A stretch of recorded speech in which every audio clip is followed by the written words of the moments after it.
Europe's ability to act independently rests on our competitiveness of our economies.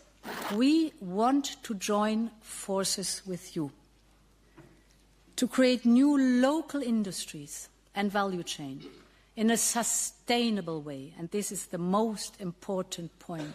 For thousands of years, the people of the Arctic have lived and thrived in the world's harshest conditions. They have survived change through respect for their landscapes and nature, but also from a recognition that we need to rely on each other. Fellow leaders, honourable members, excellencies, you stand at the frontier of a fraying global order. Not far from here, Russian fighter jets have violated European airspace. From Oslo to Copenhagen, drones have flown over critical infrastructure. In the Baltic Sea, undersea cables have been cut. Airports and logistic hubs have been paralyzed by cyberattack. The intent is clear: to wear us down, to divide us, but the opposite is taking place. Together, Europe is responding. Nowhere is that more evident than here, in the Nordics. In Sweden and Finland, you took the bold choice of joining NATO. In Denmark, your citizens voted to join the European Union's common security and defence policy. In Iceland, you have strengthened your cooperation with the European Union. Norway has signed a new security and defence partnership with us. I know that in Sweden you have a phrase, många bäckar små. For all those who don't understand it, like me, many small streams make a mighty river.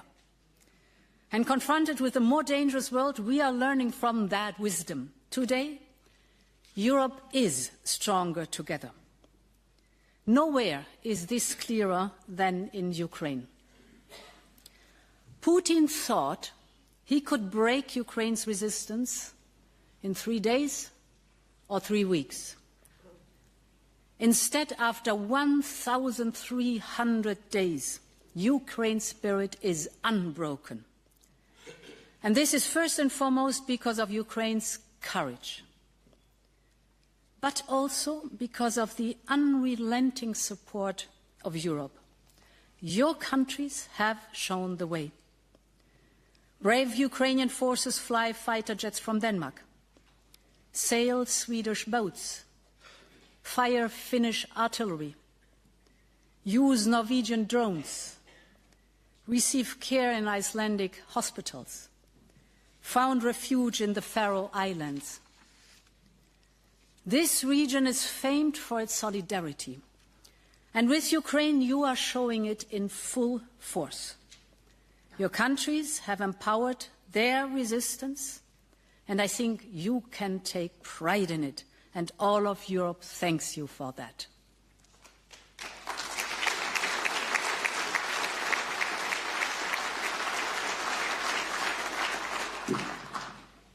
We all want this war to end.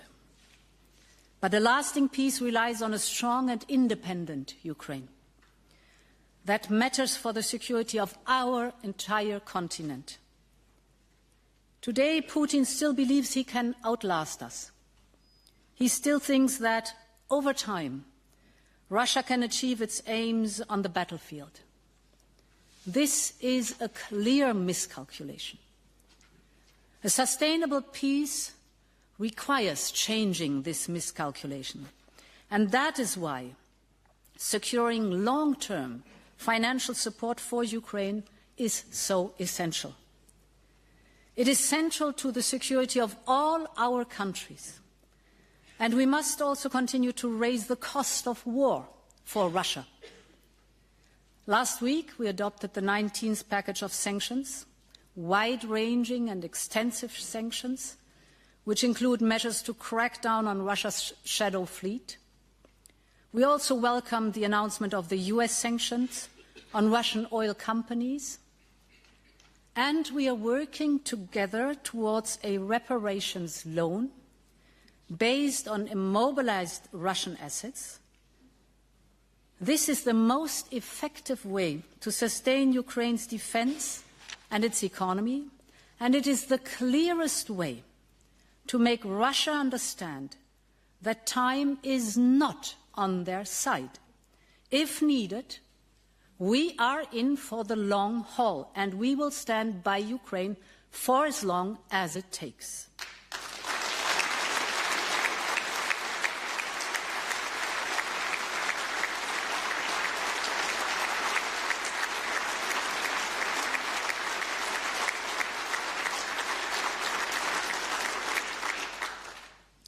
In this region, you have been warning us of the dangers for years. And you were right when you said that Russia is preparing for a long confrontation with Europe.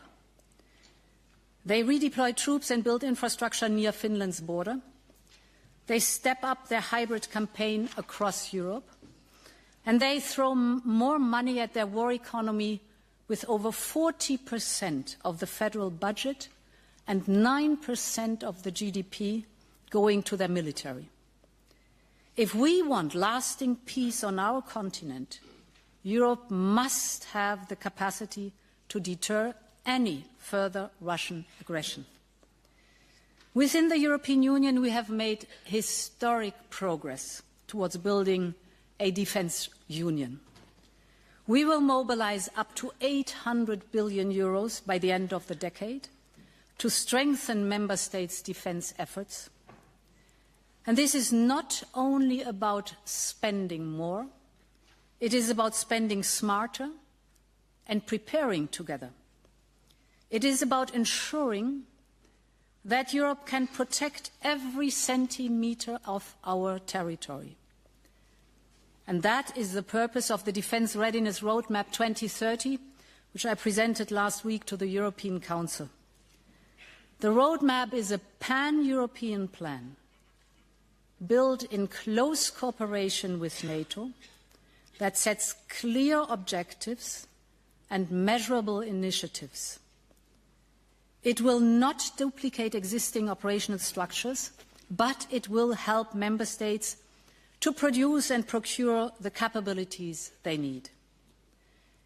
In this roadmap, we are again learning from the Nordics. We are taking ideas pioneered here and scaling up across Europe. Take the Danish lead nation approach, used so effectively to deliver weapons to Ukraine. One nation takes the lead, others join in to create larger orders, industry scales up production. The result, production goes up, prices go down. We are now applying this model to close Europe's most critical capability gaps, from air defence to drones to electronic warfare. And to ensure that our efforts are successful, we need closer defence cooperation with all Nordic countries beyond the borders of our Union. And this is why we have signed a security and defence partnership with Norway, and talks are progressing with Iceland. Both countries can already participate directly in our safe financing mechanism for joint procurement with your European neighbours, because our industries are complementary, our security is indivisible, and our unity is our best strength. And there is another lesson that we can learn from you. Your experience shows that security is not only about armies or arsenals. It is about the strength of societies. It is about being ready, not only for the conventional threats, but for hybrid attacks, floods, pandemics, and the shock of a changing world. This principle runs through right across the Nordic regions. You know that security starts with being prepared. You see it here in Sweden with your campaign, If Crisis or War Comes, designed to inform and remind every citizen that they have a role to play. Or in Finland, where preparedness is literally built into the bedrock. I saw it with my own eyes last year when I visited the vast network of civil defense shelters beneath Helsinki. You have underground car parks that can become hospitals. You have underground sports halls that can turn into refuge within hours. And I believe that Nordic preparedness should be a model for all of Europe. That is why I asked former President Sauli Niinistö to study how we can embed these lessons at the European level. His report, published 1 year ago, was crystal clear. Europe must build a preparedness union. We must build resilience into everything we do, from stockpiling critical medicines to protecting critical infrastructure. And this is not a cost. It is an investment, because it saves lives. It minimizes costs when disaster does strike. In the Nordics, you have already known that resilience is not built in the moment of crisis, but in the calm before it. Our security depends heavily upon it.